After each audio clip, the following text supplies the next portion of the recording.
If you see this show on TV, don't watch it. I found an old recording of the most gruesome TV show ever broadcast. Lila and I always carved dozens of jack-o'-lanterns every October, so they'd absolutely saturate our lawn on Halloween night. It was our thing. But looking back on it, now that I've lost her, I just feel bad for the pumpkins. I almost relate to them, somehow.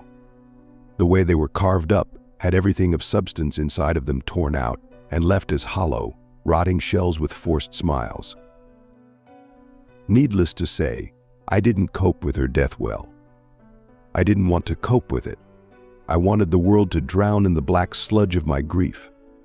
I loathed the people I saw going about their lives, unaware that the world had already ended the moment Lila died. The earth shouldn't keep spinning. Life shouldn't go on. Not without her. Even my relatives bringing me along on a trip to Kauai only made it worse. The most gorgeous place on earth, and it made me sick with hatred. Nothing that beautiful deserved to exist if Lila wasn't ever going to get to see it. It wasn't fair.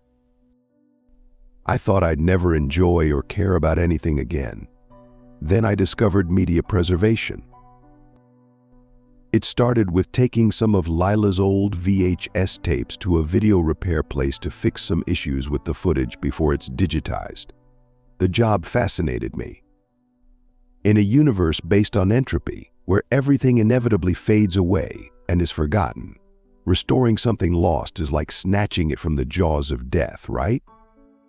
Now, it doesn't matter how small, be it some awful plug-and-play license game or a serial commercial from '80s, it's my mission to recover it in as high a quality as I'm able and make sure it's freely available online for as long as possible. A couple weeks ago, I came across a big haul. 4 boxes of old VHS tapes offered up on eBay for dirt cheap. Most of the tapes were just recordings of Cheers episodes already preserved in higher qualities, but one Maxell E240 caught my interest. First of all, I'd never seen one so melted. Sure, sometimes they were left in an attic too long, and the colors and audio start to degrade. But this one looked like it had survived a house fire. It was covered in soot and the smell of smoke, and had the overall shape of a chocolate bar left out in the sun a little too long.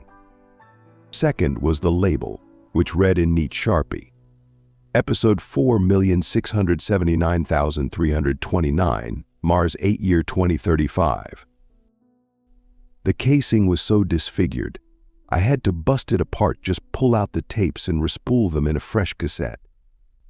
I tried to iron out the creases in the tape as best I could, but I had no illusions about it accomplishing much. The mylar surface had been irreparably warped in places by whatever fire had half melted the thing. Imagine my despair at the sight of that dreaded no signal. I could clearly see the tape wasn't blank, yet no amount of adjusting the tracking or trying different TVs or VCRs accomplished anything. Just as I was about to give up, though, the thing just suddenly started playing properly at the exact instant the clock struck 3 a.m., as if it had only now decided to work. My all-nighter had paid off. I didn't dwell on the fact that this miracle fix had been impossible. If I'd had any sense, I'd have torn the horrid thing out of my VCR and buried it beneath holy ground. Instead, fool I was, I sat down and watched. At first, the thing seemed unwatchable. The audio was so distorted that the show's theme song emerged as a low, crackling, staticky wail that made my head throb, and the logo was completely indistinguishable through the flickering and interference. I thought it was a lost cause for a moment. But then a figure appeared and cleared away the static, like Moses parting the Red Sea. It was the sight of the show's host that hooked me. He was just perfect in every way. I knew it just looking at him. Infinitely handsome and likable and charismatic, and he always said the exact perfect thing. The only issue is, I don't remember a single thing about him now, in the same way you can't remember a dream that seemed so clear to you while you were experiencing it. He just appears in my memory as this abstract blur in a sharp suit. Yet at the time, I was awestruck, even before he said a single word. I can't even remember a word he said. It was like he was speaking another language, one I felt as opposed to heard. I'll try and transcribe it as best I can into words, but know that it's only a pathetic imitation. For another night of laughs, prizes, and fun for the whole family, with your host, I noticed that the audio and visual distortion seemed to suddenly intensify the instant he said his name, rendering it completely illegible. Idiot I was. I figured that was a coincidence. Tonight is a night of celebration, folks, because thanks to the support of loyal viewers like you, we have just been approved for, get this, 200,000 more seasons. The live studio audience went wild with applause. I put that in scare quotes because, as far as I could tell, besides the host, the studio seemed completely empty, as if he was standing on a plain white stage that extended outwards into infinite darkness on all sides. For those just joining us, the game here is simple. He explained that this was some sort of a trivia show. Every time a guest got an answer wrong, it brought them a little closer to some sort of unspecified punishment. And if they got it right, he smirked. Well, they get to delay the inevitable. I wondered what he meant by inevitable. I didn't have to wonder long. The host gestured to a curtain that hadn't been there moments ago, which raised to reveal a middle-aged man. You know the type, bushy mustache, gray hair, round-rimmed glasses. Kind of guy you'd have doing your plumbing. He couldn't look any more out of place, stood up and restrained in that. What the hell is that? I recognized that metal coffin-looking thing from a medieval torture museum I went to once. The Iron Maiden. The lid hung open, countless long, needle-like blades poking inwards, threatened to poke a million new holes in him if it was shut. The situation was not lost on him. Where am I? What the hell is this? Oh, lucky guess, the host joked. More canned laughter. I know you always loved watching those trivia shows, Malcolm. Weren't you always sitting there, grinding your teeth, seething that it wasn't fair, that you should be the one up on stage, winning big? The man paused. Even he seemed mesmerized by the unreal perfection of the host before him. This is a game show. All you have to do is answer a few questions. Think you can handle that, Malcolm? He pulled out a cue card without waiting for an answer. And our first question, what were you doing the night of February 18th, 1998? The man seemed baffled. Just sat on my couch watching the NFL, I think. I'm not sure how I'm supposed to remember. He let out a startled squeal as a horrid buzzer sounded. On cue, the lid slid a third of the way closed, making him flinch. Ooh, I'm afraid that's the wrong answer, Frank. But you know what? I'll give you one more chance. What were you following a girl home? The man cried out. From the bar. There, are you happy? Correct.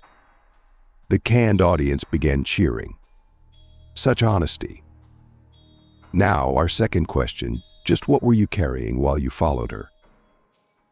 He hesitated for a little too long, and then the buzzer sounded again, and the lid slid so near to closing that its blades began poking uncomfortably against his skin.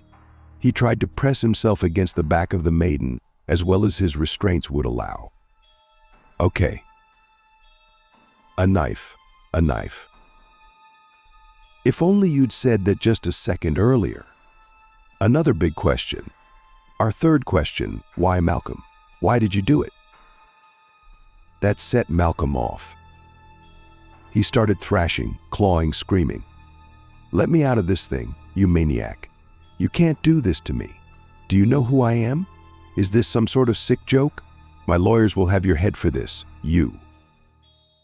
All of a sudden, the lid slammed shut full force, and the man was utterly silenced save for an unnatural, drawn-out wheeze. Another wrong answer, Malcolm. I'm afraid I was looking for, because if I can't have her, no one can. I admit it. I laughed. out of shock more than anything. How was this allowed on TV?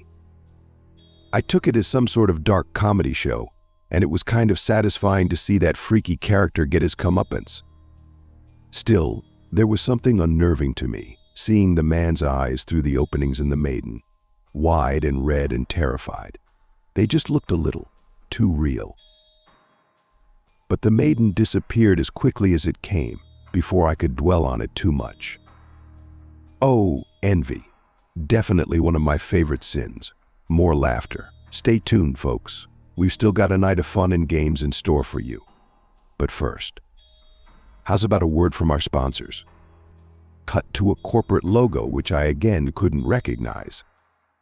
This segment was made possible by Buer Health, which has recently announced a brilliant new initiative to protect our citizens from skin cancer by removing their skin completely. The camera cut to a massive industrial building, resembling a solid concrete cube around 50 meters in width and height. Its surface bore arcane symbols etched using carvings of wailing, tormented faces. The host would occasionally be rendered inaudible by a deafening metallic scraping from within, though he didn't seem to notice. The only protrusion from the building's cubic shape was a single smokestack, belching a scarlet red smoke into the atmosphere. A queue of gaunt figures waited at the entrance, herded and coerced by their grim overseers, and there were no words to describe the procession of scarlet ghouls limping out the building's other end. Owing to the non-linearity of time, the brand new grand skin peeling machine has spontaneously appeared several years before construction deadlines, and indeed, before it was even conceived of by anyone in our timeline. People have rushed all the way from Malebolge just to try this miracle of technology out on opening day. And so far, the reviews have been stellar. He shoved his microphone in the face of a shambling thing that could only scarcely be called a human. Tatters of flesh clung to its exposed musculature, blowing in the wind. Its eyes were the only hint of color in that sea of bloody red, and they were wide, white, and terrified. The thing screamed and wailed for as long as it could before the last tendons connecting its jaw to its face snapped, and it was left to choke and gurgle. An amazing wail. The results speak for themselves, folks. The grand skin peeling machine is a hit. So far, I was still laughing along and having a good time. The sight of the next guest, however, started making me nervous. It was an old lady. She couldn't be a day younger than 60, the sort of sweet elderly woman who in a just world would be cooking chocolate chip cookies for her grandchildren in a comfy cottage somewhere. But here she was, tied to a metal chair, eyes wide, shaking like a leaf. Unlike the last contestant, she seemed to know exactly what was happening. In exchange for our loving endorsement, they've agreed to loan us one of their star employees. Ladies and gentlemen, put your hands together for the Lakyzma. Something slunk from the darkness far behind her, or perhaps it'd be more apt to say that the darkness birthed it whole cloth. It was like a living shadow, and it took my eyes a moment to register what I was even seeing. How do I even begin describing this creature? I could say it looked almost human, or at least like something that may have been human long ago. Or I could start with its skin, which was all black and shiny as latex and seemingly smooth on first glance, but if you looked closer you'd realize it was covered in a million tiny reptilian scales, almost like a shark. Its head was a bald man's, utterly devoid of any distinguishing features, like the basic stock template for a human being. It was notable only for a complete lack of pupils and irises, its eyes a pure white. Its body defied basic biology in so many key ways. I had to stare at it for what felt like an eternity just to wrap my mind around its physiology. It was at least 5 or 6 meters long, by my estimate, composed of multiple human torsos stacked one on top of the other, like segments of a centipede, each melding with the ones around it at the waist and shoulders. Each torso sported a pair of short, stubby arms that propelled it with terrifying grace. It ended with a pair of human legs, perpetually bent on their knees, beneath a tail that looked more like its coccyx was poking free from its body. The old lass could clearly hear it, and kept futilely trying to turn her head around enough to get a peek at what stood behind her. I mouthed uselessly, "Don't. You don't want to know." "Glad you could join us again, Miss Weathersby. Judging by our ratings last week, you seem to have been a fan favorite." Her voice was so soft I could barely hear it below the static. "Oh God, please, why won't you people let me go? I've told you, I've never done anything, never hurt anybody. There must be some sort of..." He waved a hand over her, and it seemed to forcefully snap her mouth shut. "Please, Miss Weathersby, save your breath for our questions. Another cue card. Your first question, my friend, where did you and your husband buy your first home?" She had to think about it for a long time. Eventually, she cried out, "Alabama. Tuscaloosa, Alabama." "Why, you're already doing better than our first contestant. Next question, what breed of dog was your childhood pet?" She had a pained look on her face as she thought. Eventually, a timer started ticking down. It wasn't visible, so it wasn't clear how much time she had left exactly, but the sound it made got more shrill and high-pitched with every second. "Miss Weathersby, need I remind you that we have a time limit on this show?" A tear ran down her cheek. I keep telling you people, I don't know. I have dementia. I can't remember, please." That buzzer again. I'm afraid that was the wrong answer. Laquisma? The old lady shuddered at the sounds of hundreds of feet drawing a little closer to her. "Now, your first grandchild. What did he look like? What color were his eyes? His hair?" She was crying harder now, like it hurt her that she couldn't remember something so dear to her. "I told you I can't remember. Why are you doing this to me? If you don't remember them, why would they remember you?" The host mocked as the buzzer sounded, and the beast drew a little closer. "Really, do you believe they still even think about you? Or do you think they're glad that the old bag of bones isn't there sucking up their inheritance?" This went on for... God, it could have been an hour. I was glued to the screen all the while, frozen with terror, praying for this nightmare to just end, for her to make it out okay somehow. He pored over every little detail of the life she lived and the people she loved, delighting in how little of it she could still recall.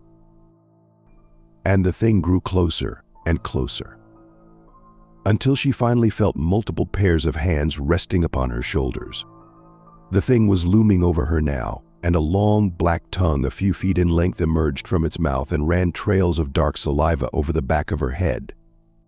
She looked broken down, eyes raw from crying, and I could tell by the dampness of her dress that she'd wet herself.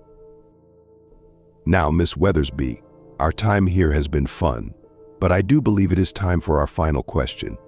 Tell me, what is the name of your only son?" She couldn't even answer anymore. She just stared ahead, like her mind was a million miles away. He cackled as the buzzer sounded one final time and threw his cue cards aside. "Thank you for playing, Miss Weathersby. Better luck next time." I would say the thing unhinged its jaw like a snake, but that'd be an understatement. The way the thing's face malformed and wrinkled and stretched as it opened its maw, it no longer looked even remotely human. Its jaws must have parted at least 30 centimeters apart, revealing a second, pharyngeal pair of jaws that lashed out and gripped the woman's skull, pulling her headlong into that darkness. I could hear bones crunching and snapping as its throat constricted down around her body, peristaltic muscles compacting her into a meat slurry, bit by bit. Yet she just wouldn't die.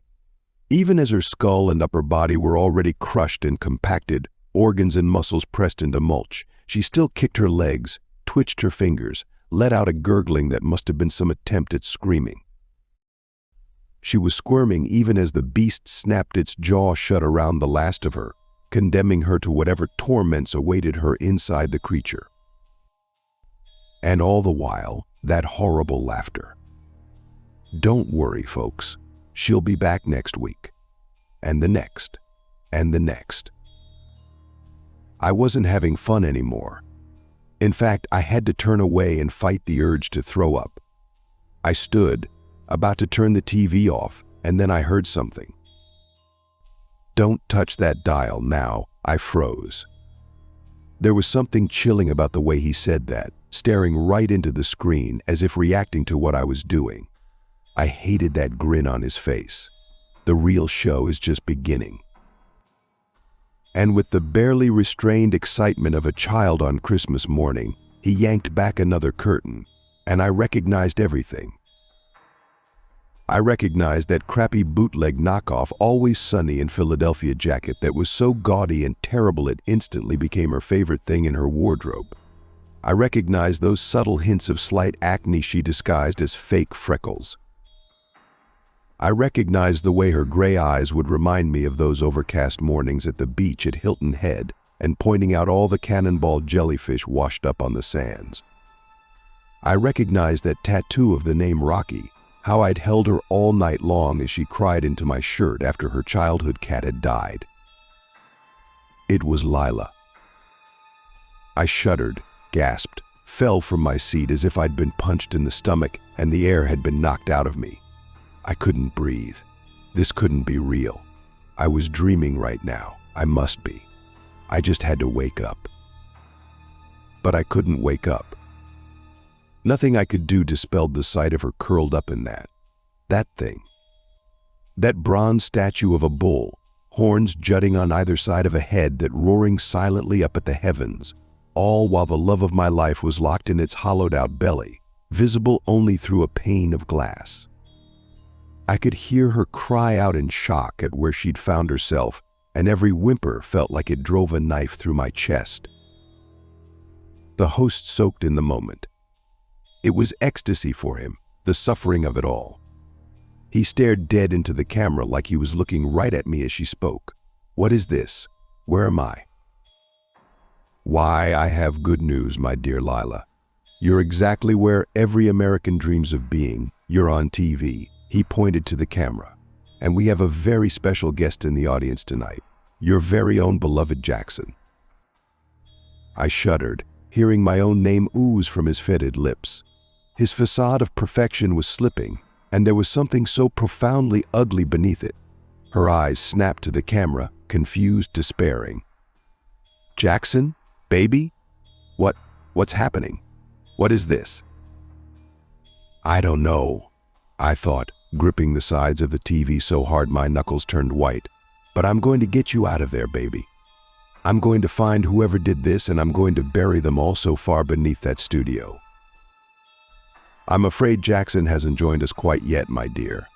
But if you truly love him, surely you'll give him a show to remember, won't you?" He taunted her. "All I want, after all, is to ask you a few questions. In fact, I'll offer you a special deal. Get even a single answer right, and I'll let you go free. But get one wrong and, well." On cue, a fire was lit beneath her. Small, smoldering for now, but she whimpered as she noticed the heat. We both realized in that instant what this was. By now I was screaming things I can't repeat here and slamming my hands against the TV screen as if I could reach through and save her. She bit her lip and acquiesced, not like she had any room to argue. The host grinned and readied a cue card. "Your first question, where are you, Lila?" I don't know." "How am I supposed to know?" Yes, I know. You lived a good and holy life, didn't you?" He cackled. "But what of the very end? You and your little husband were so excited to deliver your first little baby boy. But oh, tragedy. It all went wrong, didn't it? Your precious little boy didn't make it through childbirth, and you followed closely behind. That whole business with the botched pregnancy, it was, what do you call it? Ah, yes, a test of faith. And I'm afraid you failed. In your final moments, you watched the light fade from your child's eyes." He laughed. Funny how after a lifetime of dutiful service, all it takes is one little mistake at the end to bring you here, to us. I'd never seen such depths of despair in a person's eyes, such emptiness. Like with every word, he'd been scooping out another piece of her until she was hollow. And then that buzzer roared again, more shrill than ever, and I could barely see her little window through the smoke and flames. The belly of the bull was turning orange in places, and I could hear her flesh start to sizzle like meat on a grill. There are no words for the noises she made, no words at all. And our last, final question, he continued. What were your last words to your poor, beloved Jackson? I love you. I called out the answer. Bloody fingerprints stained the TV screen from my slamming my hands against it as I screamed the answer over and over. At some point, I forgot that there was ever a question. I was just screaming it at her as if hoping that she could hear it, that it could bring her a modicum of comfort in that place. The buzzer sounded again. I couldn't bring myself to look. All I could hear was the roaring of the bull and the steam rising from its bronze nostrils. The curtain fell. Silence drowned the sound. The host dropped all pretense that he hadn't been speaking directly to me. Now, Jackson, you just might be one of my new favorite audience members this show had ever had. I know this must have been hard for you, but if you'll just stay tuned, I have one more show I know you're certain to love. I didn't bother to touch the remote. After all, nothing could be worse than what I'd just seen, right? I was wrong. Horror racked me as the curtain rose, and I saw the man chained to a chair. I pulled away like a caveman witnessing fire, cringing and stuttering, face wet with sweat. It was the sort of fear that worked its way into your bones like a bad chill, that left you shaking, teeth chattering. It was me. An older me, sure, but not by much. 10 years, maybe. A gaunt and hollow version of me, one twisted by 10 years of depression and hard drugs. But it was unmistakable. His eyes widened as he recognized the host. Oh God, please no, it can't be. Let me out of this chair. Come now. We wouldn't want to use the Lord's name in vain, would we? I mean, that would be a sin. The host laid a hand on the other me's shoulder. It may have been a few years since you watched our program, but I'm sure you remember the rules, don't you, old friend? The other me was wordless, on the verge of hyperventilating, just as I was. The host was giddy with delight. Now, our first and only question is one I'm sure our viewer will be very interested in. What sins exactly do you think landed you here? The other me tried to speak, but the words caught in his throat. I could see it in his eyes. The years of self-destruction, the bitter hopelessness, the whirlpool of nihilism and vice and decay, the suffocating depths of a man, the darkness. How could he put it into words? The sound of the buzzer was like a pig's squeal. I'm afraid that our viewer is going to have to figure that out for himself. In the meantime, your punishment? Well, we wouldn't want to spoil anything. The curtain slowly began to fall just as a couple other of those black, grotesque monstrosities emerged from the darkness. The curtain covered them all before I could get a good look at their obscene, twisted, asymmetrical figures. All I could hear was the crunching, the sound of skin tearing like paper, the screaming that went on for longer and louder than a human throat or vocal cords could endure. The image and audio were beginning to distort, glitch, burn away. The tapes were physically melting as they played. My VCR was starting to overheat, sparks pouring from its front panel. The host voice jumped around in tone, his voice fading into the static blur as the tapes bubbled and boiled and distorted. But my friends, I'm afraid that concludes tonight's episode of our show. So with a final farewell to our dear, beloved viewer, Jackson. Just before the image melted away, the camera seemed to jump forward until his face filled the screen, his eyes piercing into mine as he cackled in that sing-song voice. See you soon.